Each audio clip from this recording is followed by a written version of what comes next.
గంభీరు రిజర్వాయర్లో పడి విద్యార్థి మృతి.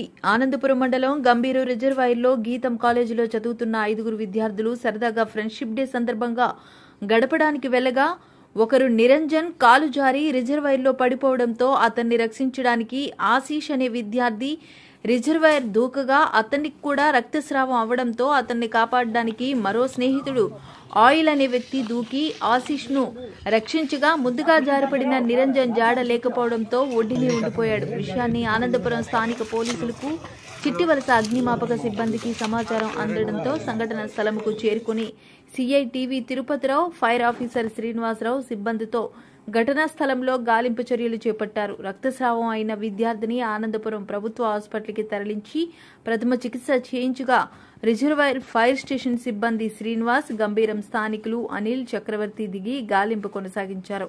20 నిమిషాల వ్యవధిలో నిరంజన్ మృతదేహాన్ని బయటకు తీగా అప్పటికే ప్రాణాలు కోల్పోయారని, ఈ మేరకు పోస్టుమార్టం నిమిత్తం మృతదేహాన్ని భీమిలి స్టేషన్కు తీసుకువెళ్లారని వివరించారు.